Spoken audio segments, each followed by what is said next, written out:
नमस्कार, आप देख रहे हैं ब्रेकिंग बिहार। अभी हमारे साथ हैं बिहार के कद्दावर नेता और पूर्व सांसद जहानाबाद के डॉक्टर अरुण कुमार। इनसे जानेंगे कि क्या किसी अधिकारी पर अगर केस चल रहा है, स्पेशल विजिलेंस अगर उस पर छापेमारी करती है, केस चल रहा है, तो क्या छानबीन के दौरान उसको नई जगह पोस्टिंग मिल सकती है? सर, ये किस तरह का सुशासन है? सर, हम जो बात कर रहे हैं आप समझ गए होंगे। सर देखिए, मैं बहुत बार कह चुका हूं कि नीतीश कुमार जो दिखते हैं वो हैं नहीं, और जो हैं वो दिखते नहीं हैं। ये मैं बार बार कह चुका हूं। तो ये वो जितना प्रॉपर कमीशन उसका होता होगा सरकार के प्रतिनिधियों का, उतना वो पहुंचाता नहीं होगा, उसको गलतफहमी होगी। और जब इसी में सज़ा पाया और जब सारा सेट हो गया तो फिर उसकी पोस्टिंग हो गई। इसमें कहाँ आश्चर्य का विषय? लेकिन सर, अभी केस जब चल रहा है, इस दरमियान आप मोतिहारी से बेगूसराय में आपकी फिर से पोस्टिंग हो जाती है। ये मुख्य कानून है, संविधान है क्या? संविधान के अनुसार चल रहा है क्या? अभी तो हम लोगों ने चिराग पासवान को, बिहार के दिग्गज जो राजनीतिज्ञ थे, जो राष्ट्र और राज्य के निर्माण में शक्तियां रही हैं, उन सब लोगों की मिट्टी का संकल्प दिलाया चिराग पासवान को कि संविधान ख़त्म हो गया है। और संविधान के अनुसार आपने देखा नहीं कि किस तरीके से डांट पिला रहे हैं मुख्यमंत्री, जैसे उनकी ज़मींदारी में कोई हो। स्पीकर को कह रहे हैं, आपको कोई ज्ञान है क्या? आप अपने को समझते हैं क्या? भाई, संसदीय व्यवस्था में 110 वर्षों के इतिहास को रौंद दिया पैरों तले। दुनिया के लोगों ने देखा कि यहाँ मुख्य कानून है। यदि कानून रहता तो एक इंजीनियर 70 लाख रुपया से पकड़ा गया और वो कहता है कि यदि थाना से हमें छोड़ा नहीं गया तो हम सब पोल खोल देंगे। तो नीतीश कुमार का पोल खुलता दिख करके थाना से ही छोड़ दिया गया। इसलिए कानून का राज है क्या? न्यायपालिका ने टिप्पणी किया मुजफ्फरपुर बालिका गृह कांड के बारे में। न्यायपालिका ने टिप्पणी किया कि सभी सफ़ेद पोश यानी ऑफिसर और नेता जो उस कुकर्म में शामिल थे उनको बचाया है सरकार ने। State government has saved all the white coloured people. White coloured people कौन है? सरकार ने इसका एक्सप्लेनेशन दिया। तो कानून से चल रहा है क्या? न्यायपालिका कह रही है। इतना कहना न्यायपालिका का कम है क्या? कौन कौन लोग इस कुकर्म में, मजलूम परिवार की बच्चियों को रखने का दायित्व तो सरकार को था, और इस कुकर्म में कौन कौन लोग शामिल हैं जिसको बचाया? ये तो जब न्यायपालिका की टिप्पणी आई तो इनको चाहिए था एक्सप्लेन करना। ये कानून का राज नहीं है, कहने के लिए कानून का राज है। जैसे गोवेल अपने परिभाषा में कहता था कि किसी झूठ को 100 बार बोलो सत्य हो जाएगा, उससे बड़ा कोई सत्य हो ही नहीं सकता। तो इनके पास यह प्रयोगधर्मी लोग हैं जो झूठ को सत्य में बदलते हैं। सर जी, अरुण कुमार का सिर्फ मगध नहीं, पूरे बिहार में वजूद से नकारा नहीं जा सकता है। उस अरुण कुमार पर यह बात आई है कि लोजपा में जो आपने संकल्प लिया है चिराग पासवान को मुख्यमंत्री बनाने का, कि अरुण कुमार क्या बनाएंगे, जो उनका तो खुद का जनाधार अब नहीं रहा। भाई, जनाधार नहीं है तो पीड़ा क्यों है? हमारे विपक्ष के लोगों को तो खुश होना चाहिए कि आधारहीन लोग चिराग पासवान के साथ हैं। सब लोग प्रतापी लोग उधर हैं। मेरे पास कोई आधार नहीं है, बात ठीक है। जूता उठाते तो आधार बन जाता, हमारा भी आधार दिखता। मैं विचारों की राजनीति करता हूँ। जो लोग ये बोलते हैं उनको जरा अपने अंदर झांक करके देखना चाहिए कि मैं 14 साल लालू यादव से लड़ा और 14 साल से नीतीश कुमार से लड़ रहा हूँ। यदि मुझे मलाई खाना रहता चाटुकारिता करके, तब फिर वही काम करते। जो लोग कौन प्रवक्ता बोला है जिसका नाम भी मैं नहीं जानता हूँ, आधार वाले होंगे, लेकिन जो आधार वाले जो उनके नेता हैं वो हमको जानते हैं। उनके कई नेता को हमने पैदा किया है राजनीति में, जो जेल में बंद थे, और उनके लिए मैं नीतीश कुमार के कहने पर बाई प्रॉक्सी जिताने का काम किया है। हमारा कोई आधार नहीं था, हमारे पीछे क्यों पड़े हुए थे?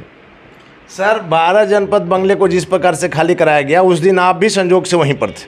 इस पर आरोप लगाया गया है, पशुपति कुमार पारस ने आरोप लगाया है कि चिराग पासवान राजनीतिक लाभ लेने के लिए इसका प्रयास कर रहे हैं, वो सारा सामान अपना हटा चुके थे और जानबूझकर रामविलास पासवान जी की और बाबा साहब की पुरानी मूर्तियां वहां रख दिया था, फोटो रख दिया था, ताकि हमको राजनीतिक लाभ मिल सके।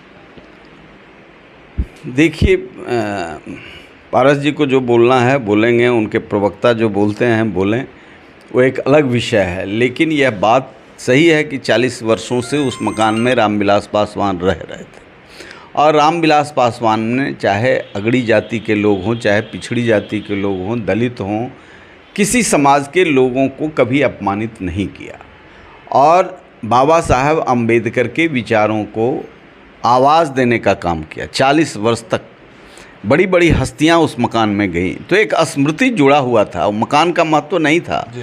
वहाँ सोनिया गांधी से लेकर के, क्लिंटन से लेकर के, अटल बिहारी वाजपेयी से लेकर तमाम हस्तियां उस मकान में गई हैं। मैं भी जाता रहता था। तो जब मैं चिराग पासवान के साथ जुड़ा, नहीं भी जुड़ता, तो ये बात मेरे मस्तिष्क में नहीं उतर रहा था कि भाई 3 साल से उस मकान को रखा जा रहा है। कहीं ना कहीं सरकार ने आश्वासन दिया होगा, 6 महीना अल्टीमेट होता है। आज भी बहुत लोग बने हुए हैं, पहली बार टर्म के एमपी बड़े बड़े मकान रखे हुए हैं। तो सरकार की कृपा तो होगी, तबे तो मकान होगा।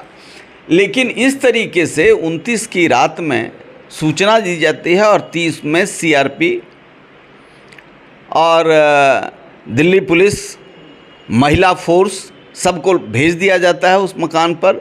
और जब मैं वहाँ पहुँचा तो सारा स्टेट फोर्स, स्टेट जो प्रबंधन देखता है मकानों का, इसके आदमी, इसके मजदूरा वहाँ से सामान निकाल रहे हैं और ये पूरे परिवार एक कमरे में बंद हैं। वो स्मृति झकझोर रही होगी और इनका आश्वासन झकझोर रहा होगा। तो ऐसी परिस्थिति में 3 बजे स्टेट ऑफिसर आता और कहता है 6:30 बजे फोर्सली खाली करा देंगे। मैं वहाँ था, मैंने कहा बात कर लो। बात हुई, बात होने के बाद कहा कि नहीं, 6:30 बजे नहीं, 3 बज रहा है, 3:30 में खाली कर देंगे। 5 अटैची लेकर के वो लोग निकल गए, सारा सामान छोड़ करके। ये प्रतापी लोग भी उस डेरे से प्रतिष्ठा पाए हैं, इज्जत पाए हैं और पहचान वहीं से बनी है। इनको कम से कम कहना चाहिए था कि ये काम न किया जाए, या इनको कहना चाहिए था कि हम ये सामान ले जाएंगे। जिस तरीके से अपमानित करने का काम किया, निश्चित तौर से भारतीय जनता पार्टी के लोगों को भी शोभा नहीं देता। आखिर 3 साल से रह कैसे रहे थे?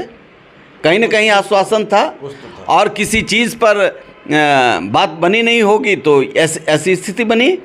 आप ब्लैकमेल कर रहे थे। सर बाबा चौहरमल के जयंती समारोह में जिस मंच से चिराग पासवान का भव्य स्वागत हुआ, वहीं पर पशुपति कुमार पारस पर किस प्रकार से पत्थरबाजी हुई, किस प्रकार से विरोध हुआ, आपको क्या लगता है सर, इसके पीछे क्या वजह? इसके पीछे जो लोग भी हैं, मैं समझता हूं कि वो चिराग पासवान के विरोधी लोग हैं। जानबूझकर ऐसा किया गया? जी, ऐसा काम नहीं करना चाहिए। लेकिन सर चिराग पासवान ने भी इसकी निंदा की है, लेकिन पारस जी ने परसों जो पीसी किया उसमें साफ आरोप लगाया है कि चिराग पासवान का इसके पीछे हाथ है। चिराग पासवान वहीं थे, उनकी पार्टी के संजय पासवान और अमर आज़ाद, ये लोग सारे लोग मिलकर ये काम किए। कोई आज़ाद कर रहे हों, मैं इस तरह के कृत्यों का घोर विरोधी हूँ। और जो पारस जी कह रहे हैं वो तो ऐसे आदमी के हाथ में खेल रहे हैं कि अपना कुछ है नहीं, खेल रहे हैं। सर आखिरी सवाल है सर, खिलाड़ी से प्रश्न कीजिए, ये माननीय नीतीश कुमार से प्रश्न कीजिए। आखिरी सवाल सर है कि जिस प्रकार से कल चिराग पासवान ने मुख्यमंत्री जी को लेटर लिखा है और उसमें मांग की है कि दोषियों पर कार्रवाई होनी चाहिए और इस बात की भी जांच होनी चाहिए कि पशुपति कुमार पारस जहां जहां भी जाते हैं उनका विरोध क्यों हो रहा। देखिए, चिराग पासवान का इमेज जो है, एक नौजवान का जो इमेज है, उस नौजवान ने अर्जित किया कि पढ़ा लिखा है, धैर्य है, संयम है, विज़न है, बिहार को आगे ले जा कर के देश को ताकत देने का काम मन में एक संकल्प है। अब इससे तिलमिलाहट है लोगों को, जो क्षणिक लाभ के लिए राजनीति करते हैं उनको तिलमिलाहट है। तो उनको तिलमिलाहट का दवा तो हम लोगों के पास है नहीं।